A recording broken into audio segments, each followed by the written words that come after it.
평안하십니까 성도 여러분. 다시 새벽 말씀 묵상을 함께 나누게 되어서 감사드립니다. 서로 간에 하나님의 말씀과 은혜로 충만해지는 시간 되기를 간절히 바랍니다. 오늘은 첫 번째로 구약 오바댜서 1장 1절부터 9절을 에돔에 대한 심판이라는 제목으로 묵상하겠습니다. 오바댜는 구약의 소선지서 12권 중 하나인데요. 대선지서에 비해 비중이 작은 소선지서 중에서도 가장 적은 분량으로서 단 한 장으로 구성됩니다. 그 내용 역시 대선지서 중 하나인 에레미야서 49장에 이미 나온 에돔에 대한 말씀을 약간 수정한 것이라고 할 수 있습니다. 즉 에레미야 49장에는 하나님을 섬기지 않는 이방 여러 나라 중 하나인 에돔에 대한 일반적 심판의 말씀이 나온다고 한다면, 여기 오바댜서에서는 그 심판의 이유를 특별히 이스라엘과 연관하여서 바벨론이 이스라엘을 멸망시킬 때 에돔이 바벨론의 편에 선 잘못 때문이라고 구체적으로 덧붙여 지적됩니다. 대표적으로 10절입니다. 내가 내 형제 야곱에게 행한 포악으로 말미암아 부끄러움을 당하고 영원히 멸절되리라. 여러분이 잘 아시는 대로 창세기를 보면 에돔은 에서의 후손으로서 야곱의 후손인 이스라엘과 형제국입니다. 그것도 에서와 야곱은 쌍둥이일 정도로 가까운 관계로, 비록 에서가 장자의 특권을 야곱에게 빼앗기는 일로부터 비롯된 애증 관계가 있어 왔지만, 그럼에도 먼 이방의 침략자 바벨론에 의해서 이스라엘이 멸망하는데 혈통에 있어서 똑같고, 이웃나라인 에돔이 이스라엘을 배신하는 일은 상상할 수 없는 일이자 하나님의 심판을 받아 마땅한 극악한 죄악이었던 것입니다. 따라서 오바댜서는 이미 있었던 에레미야의 에돔에 대한 심판, 곧 그들의 하나님께 대한 불신함과 교만에 대한 일반적 심판의 말씀에 이 구체적 심판의 이유, 즉 그들의 동족 이스라엘에 대한 배신의 죄에 관한 말씀을 추가하여서도 유사하면서도 동시에 새로운 예언을 담고 있으며, 비록 매우 짧지만 강렬한 교훈을 지닌 독립된 선지서 중 하나의 책으로 자리매김하고 있는 것입니다.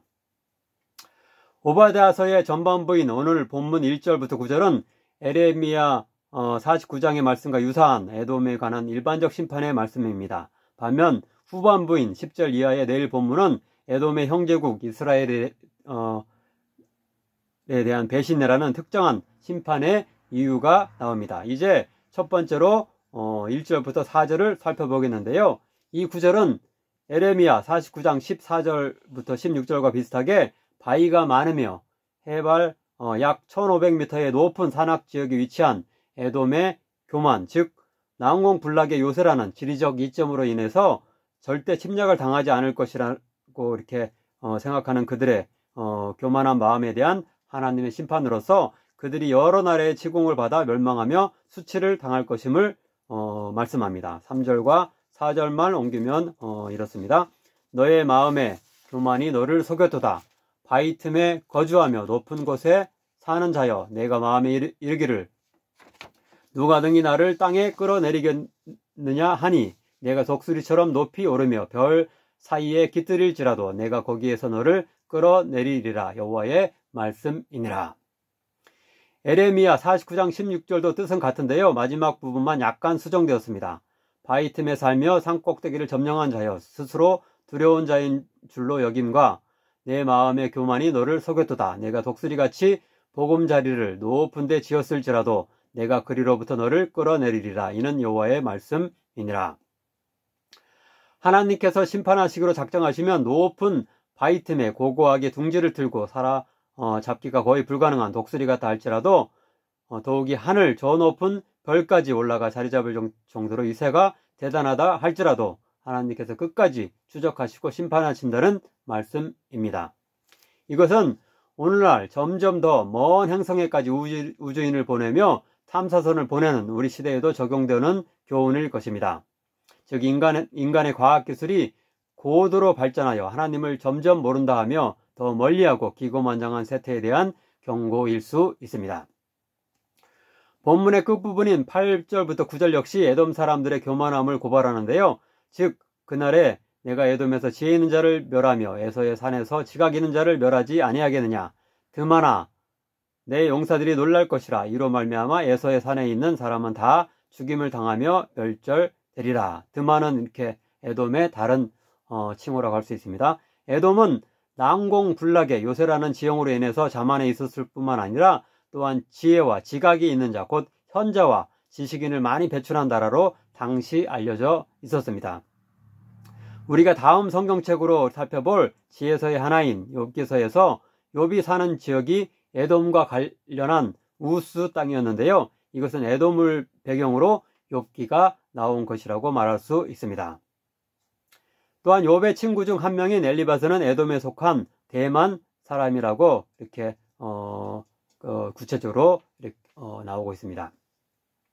더욱이 애굽인들 중에는 그들의 시조인 에서의 후예답게 용사, 즉 싸움을 잘하는 자들이 많았던 것 같습니다. 창세기를 보면 야곱은 집에 주로 있는 조용한 사람인 반면 에서는 사냥꾼이며 들사람이라고 표현될 정도로 용맹하고 거친 사람이었습니다.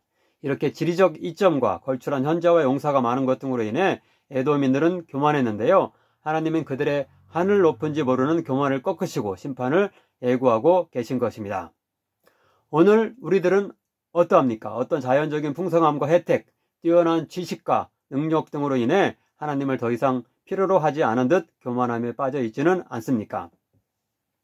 하나님은 이런 에돔의 잘못된 태도에 대해 철저한 멸망의 심판을 선언하시는데요. 즉 5절, 7절이 그러합니다. 먼저 예레미야 49장 9절과 비슷한 5절입니다.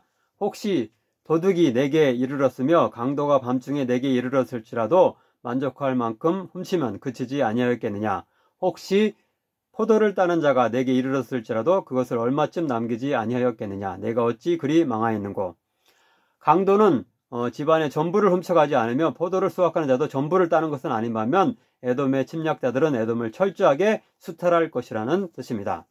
6절은 이에 대한 이렇게 해설이고요. 7절은 그것에 대하여서 에돔과 동맹을 맺고 화친 관계에 있던 나라들까지도 이제는 그들의 원수가 되어서 에돔을 멸망시키는데 가담하게 될 것임을 지적하고 있습니다. 아무쪼록 우리들은 이런 에돔의 잘못을 반복하는 자와 민족이 되어서는 안 될 것입니다. 세상적으로 잘나고 가진 것이 많은 것으로 인해 다른 이들을 얕보고 기고만장하며 하나님까지 부정하는 것이 아니라 소유한 모든 것이 하나님이 주신 것이며 다른 이들을 섬기는 데 그것들을 사용할 줄 아는 겸손한 신앙인과 우리 사회가 되어야 할 것입니다. 기도하겠습니다. 은혜와 사랑이 많으신 하나님, 오바댜서를 통해 에돔에 대해 배울 수 있게 하시니 감사드립니다. 우리들도 혹 에돔 사람들처럼 어떤 잘나고 뛰어나며 소유물이 많은 것 등으로 인해 자만하고 하나님과 사람들 앞에서 교만한 태도를 지니고 있지는 않은지 돌아봅니다. 내가 지닌 모든 것이 하나님의 인도하심과 축복임을 인정하며 다른 이들을 배려할 줄 아는 진실한 신앙인들 되게 하소서. 오늘날 자신들의 능력과 우월함을 과시하기 위해서 전쟁과 테러를 불사하는 세계를 불쌍히 여기소서. 마치 자신들이 하나님인 듯 다른 나라를 정죄하며 공격하고 침공하는 강대국들과 이스라엘과 팔레스타인 그리고 많은 분쟁 지역의 죽음의 악순환이 멈출 수 있도록 도와주소서. 예수님의 이름으로 기도하옵나이다. 아멘.